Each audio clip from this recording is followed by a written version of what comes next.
Coming up on today's news video, there's a major WWE injury scare. WWE's Ridge Holland deletes his Twitter account over injury criticisms. Orange Cassidy sets a staggering new record in All Elite Wrestling. And Cody Rhodes speaks on the daunting WWE schedule. I'm Michael Citrick from WhatCulture. I'm Michael Hamflett from WhatCulture. And this is the news. Yeah, unfortunately, a very sad injury to report endured by top star Bayley at a recent WWE house show.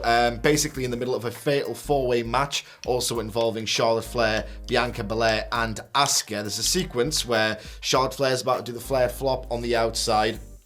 Bayley turns around. I don't know what happens next, or rather what was supposed to happen next, whether Asuka was to duck under Bayley's legs or sort of go into a submission move transition. But what happens is that Bayley's trailing leg is caught, and as is almost invariably the case in wrestling, it looks incredibly innocuous. I've seen like 1 million high spots, risky spots, executed in such a way that looks nowhere near as innocuous as this, and yet she has unfortunately suffered an undisclosed injury too, and this is not great. Potentially the same knee that kept her out of action for a very, very long time across 2021. Yeah.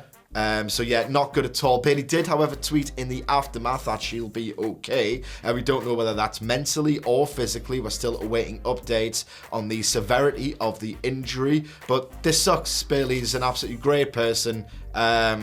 Yeah, there's nothing else to say except we hope that the recovery goes as smoothly as possible. Yeah. If in fact there's a major one to embark on. That's it, yeah. I think she was moved to say something. There was a picture of her with the ice over the knee, wasn't there? Yeah. There was Matt Kempkip as well, who's uploaded that on Twitter. Yeah, we should shout him out. Well, because that video did the rounds to such an extent that she obviously was aware of this going viral and people's concern. Like, I mean, she's one of them wrestlers that I think you see Bayley trending or Bayley injury trending, and straight away that video's getting shared. And it doesn't look great, but wrestling injuries, as you say, never do. Yeah. There's no drama about a wrestling injury, and that's one of the saddest things. Yeah, Jessica Carr, threw up the X straight away, and she was tended to outside and assisted out of the arena. Yes, get well soon. Hopefully it is nothing as serious as it might at first look. But the injury bug is biting in WWE a little bit at the moment. There was an injury to, which again, we haven't got all the details on yet, to Elton Prince of Pretty Deadly, following the Brawling Brutes Pretty Deadly match on SmackDown. This created a bit of a kickoff after the fact, and it moved Ridge Holland to have to delete his Twitter account. If you go back and watch the match, you'll see Elton Prince kind of falls awkwardly, takes I would describe it as a Dolph Ziggler type bump off a spear, off a pounce from Ridge Holland. There's a bit of a grab, kind of half pounce, half back body drop, but Elton Prince just throws his body into it and lands kind of awkwardly. There was speculation after the match about how exactly the injury took place, and Ridge Holland was moved to tweet at the time, and this is a quote from the tweet before the account was deleted. "So, to set people straight before they get all pissy, it wasn't the belly to belly, it was a wonky landing from the pounce, out of my control, wishing Elton Prince a speedy recovery." Now, obviously, injuries happen. We've just talked about that. But what he is, of course, referencing here is the Big E injury. This was a belly-to-belly injury, of course, from last year. Big E hasn't wrestled since, and, all power to him, and hope he returns safely soon, or indeed just continues enjoying his awesome life. But, Ridge Holland felt the need to defend himself specifically over that spot, and has then since deleted his Twitter account outright because of the response that tweet got over the weekend. It's just a bit sad, isn't it? It's wrestling. Stuff happens. Stuff happens. There are people who are considered all-time greats who have injured wrestlers with more frequency than Ridge Holland. There's only two realistically that I can recall off the top of my head. He's done the right thing, I guess, if not permanently, to at least temporarily delete his Twitter, because no one needs that toxic energy in their lives. If I wasn't chronically addicted to that app, I would do the exact same thing for my own well-being. But I hope he realizes that it usually is a really, really small vocal minority of fans who just like to be arseholes online, presumably because their real lives aren't particularly rewarding. It's always a small sample. Like, mine isn't that rewarding, and I'm still not a dick on Twitter, so I don't even know what your excuses, to be perfectly honest. Leave Ridge Holland alone. Just be nicer to wrestlers in general. Yeah. It's a ridiculous job they do. Like, can you imagine bumping? Not once. Literally not once. And we watch this every day. Like, we are sat in a wrestling studio, okay? And I don't want to be one of those never taking a bump in a goddamn life. I think we should critique it, but at the same time, like, don't be a dick about it. There's a carpeted floor here, and people take suplexes on that. What if I was just to suplex you right now? It's always the bottom step for me. Like I don't want to take a back bump off the bottom step. And that wouldn't even account for the bottom turnbuckle. Yeah. Absolutely different don't want to do anything about that. But one person who's been doing a lot of bumping and a lot of successful title defenses is Orange Cassidy, who, by virtue of defeating Lance Archer at Battle of the Belts on Saturday night, has defeated Jade Cargill's record, or rather beaten, that's the less weird way of saying it, beaten Jade Cargill's record of successful title defenses by now defending his international title for a record 26th time. Of course, it began life as the All Atlantic title. That was incredibly strange. And then the move to the international title with its weird WCW connotations. You don't want those in 1992, that's for goddamn sure. I still liked it. For the international title? No, WCW in 1992. Oh, yeah. I really liked it, but apparently it was terrible and it didn't draw much. I had a lot of fun watching War WCW Games. Nice colour of the ropes. Going for it. Yeah, loads. Stunning Steve Austin. Yeah. There's absolutely loads going for it. Pretty blue mats. Vader versus Sting. Oh, yeah. In 1992, WCW was goated. They were really cooking there. They were cooking. They were really cooking. And Cassidy's cooking as well. This is one of the best babyface reigns of my lifetime. It proves it can be done, which is good news for when WWE eventually straps up Cody. I think the initial excuse was, remember, what would you do next? Something like this. Yeah. Something akin to this. Something akin to this really great Orange Cassidy storyline in which he is slowly but surely, very steadily breaking down. He's got that worked arm injury. He's got kinesio tape all over him. And it's so fantastic because when he eventually does lose that title, and it doesn't seem to be anytime soon, he can sort of do a next phase of this very sports-oriented storytelling, which is great that Orange Cassidy is the guy to be doing this, because he just bats away that criticism of his with just a nice sort of, it's not even mean-spirited, but just a very sort of, no, I know what I'm doing. I will do the sports stuff, even though you think I'm the irony shindy joke. I've absolutely loved this title reign. There have been certain recent weeks where I feel like you can maybe, not do as many tags or whatever, but the guy, and again, this is a batting away of another criticism, is an absolutely massive quarter-hour draw by, AEW standards, and that's why he's on TV, that's why he's doing all these title defenses, and long may it continue. Is there anyone, Hamflet, that you would like to see put an end to this reign of wonder? Well, no, and that's sort of the credit that the big picture is easy in wrestling. Yeah. Put a title on a guy, have them win over and over and again and push them. But it's the finer It's the Bob Holly. Yeah. Beat him. Orange Cassidy's best punchline yet is he's doing that Bob Holly run. He's actually done it. Why don't you give me the belt? And then what, Bob? I'll beat everybody.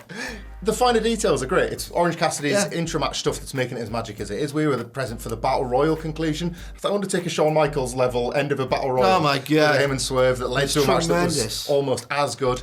Again, like the joke will never get old. The Buddy Matthews one for me. I think it was the second Jay Lethal one, but the fact I'm Let us know in the comments your favourite OC title defence. Yeah, and Buddy Matthews, be on the right side of history. Ring a bell, which is what people ask to do on YouTube. I don't even know, but do that if that's what you're supposed to do. I love it. I absolutely love the reign to the point where like it's only when you get another sort of cycle through that I start to see a challenger. It certainly wasn't Lance Archer at the weekend, as much as I like it. Yeah. I'm not yet seeing somebody to take it off him, so don't rush to do it. I don't think. I kind of feel that way about Gunther in WWE as well. Yeah.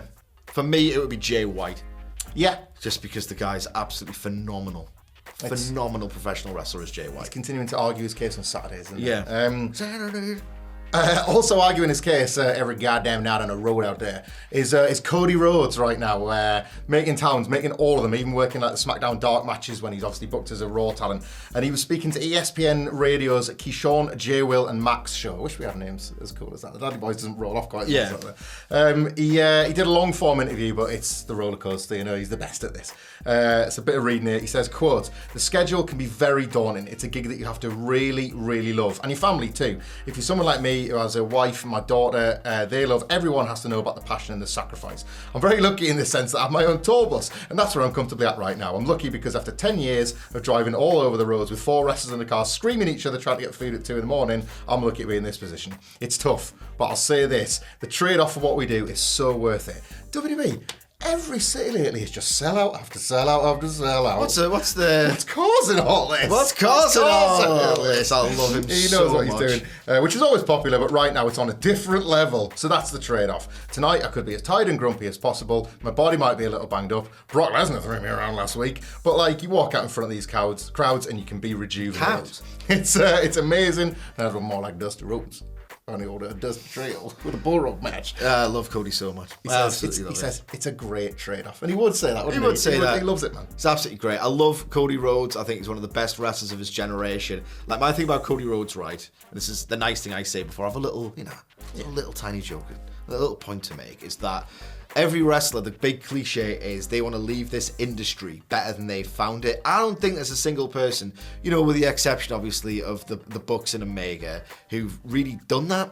And at least with Cody as well, it's like, I started this job that I'm so grateful to have, so privileged to have in 2016, and the only bad thing about us was, wrestling kind of sucks right now. I love New Japan, but the rest of the scene just isn't particularly great, and Cody just decided, it isn't. Why can't someone do something about this?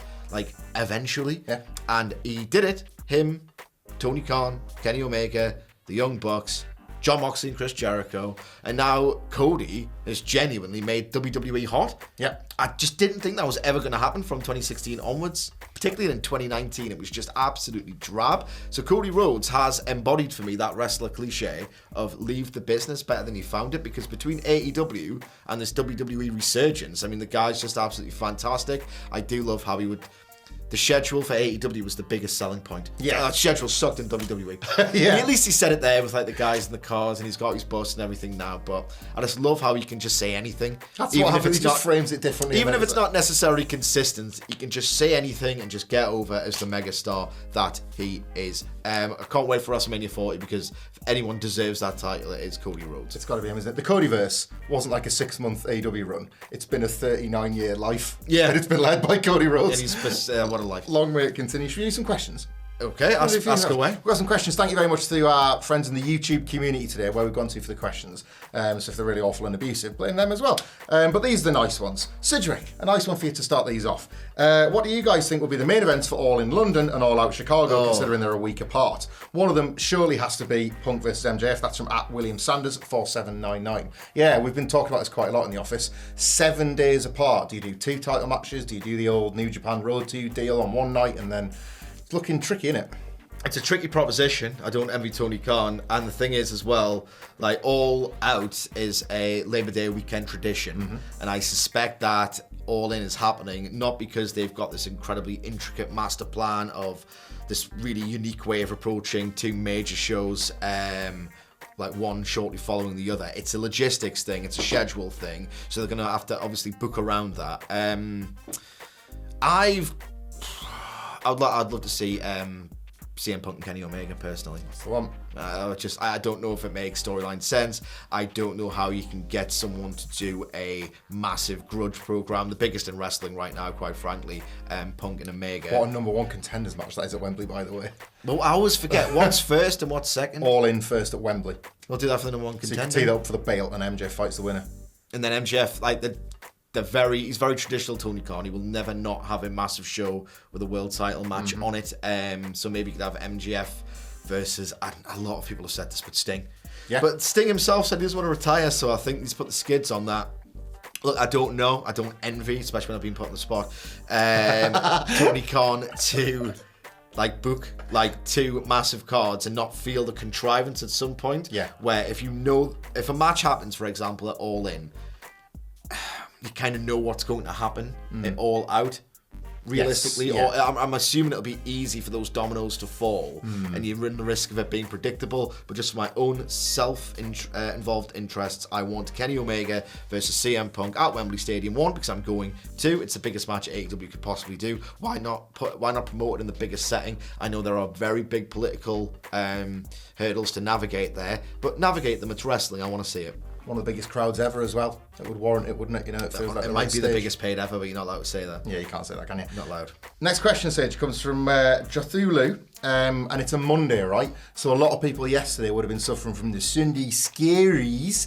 And Sage, what is the scariest gimmick in all of wrestling? Well, it ain't the Fiend. It's never been The Fiend, has it, ever? I'm trying to think of times when I've been legitimately scared as, a grown-up, and it's mainly, moves.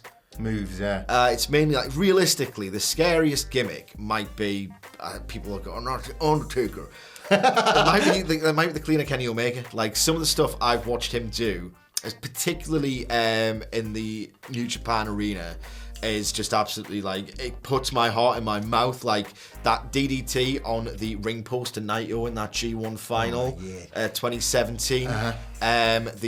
The way he's set up for the Avalanche Kreutz Wrath against Ospreay at Wrestle Kingdom earlier this year, knowing that Omega, because he's such a goddamn genius, has like top rope, top turnbuckle law from that one dragon suplex to Okada at Wrestle Kingdom 17. Like, legitimately, like, you can have a great aesthetic. I love the House of Black's aesthetic. I don't really consider them scary. Like, they looked very intimidating, particularly when they had that black metal mayhem. I think it was at All Out last year. But I'm not actually scared by wrestling. I don't think as a genre it's got the ability to sort of elicit fear, at least for me anyway. Genuinely, the most times I'm scared like watching wrestling is when Kenny Omega's about to do something absolutely unhinged. And he himself said in an interview with, I think it was Sports Illustrated, this one, or he's done a couple, so apologies if I've got that outlet wrong, but he said, I want people to say, oh my God, get the gurney, no, get the airlift, this guy is dead. And he certainly conjures that feeling within me. You know, like, when you're watching wrestling, it's so knowingly pantomime. I'm the same as you. I find it hard to get scared of even the scary characters. But every now and then, the best the wrestlers who are best at performing reality-based things give me that feeling of fear like I would get in a jump scare in a film, and Eddie Kingston's done that twice in AEW. One time was halfway through the CM Punk promo where he just became unhinged, and like there's that, I compared it to you as like reminds me of Bob from Twin Peaks when he's like leeching out. He's got his tongue out as well. Tongue out. That's a great show. And when John Moxley name-checked Ruthie, and Eddie Kingston, like, I felt a jolt of like, oh my God, what's he done? He looked when he said Ruthie, like he had to swear and like turn his back on Moxley, with the implication being that if I don't like stand behind him and just look at the hard camera, I will knock him out right now. As a shoot. I think that's a great shout. Like, as well. You're looking for something reality because the phony stuff feels too phony, doesn't it, Time? Right, last but not least, and then we'll get out your hair on this Monday. One from Chaz Dutch 2072. I'll answer this first on behalf of both of us, maybe. Chaz simply asks, are your fathers proud of you? Of course they're not. Look at what we're doing for a living. They are, actually. Yeah? Actually, I do catch my dad on his YouTube searches searching for Daddy Boys, but they'll never put us in the title, so they'll never find us that way. My mum will say to like anyone who'll listen to her, you know, he's an author, you know. And then like the people who she tells us to just look at us like I'm the biggest nerd, the most pretentious nerd. And guess what? They are not incorrect. Thank you for joining us all this way deep into today's news video. Don't forget to like, share, and subscribe. I think that is what YouTubers say. And ring the bell, click the button, do whatever. Please let us know your favourite Orange Cassidy title defence. I'd like to get some objective... There's a video here, isn't there, in between us at this point? I'm not going to that part yet. All right, okay. I want to know the objective data. Objective data on the Orange Cassidy title defence. That's our bit of engagement for today. Do you want to do the video bit? There's a video here. See you soon. Yeah, watch it. Bye.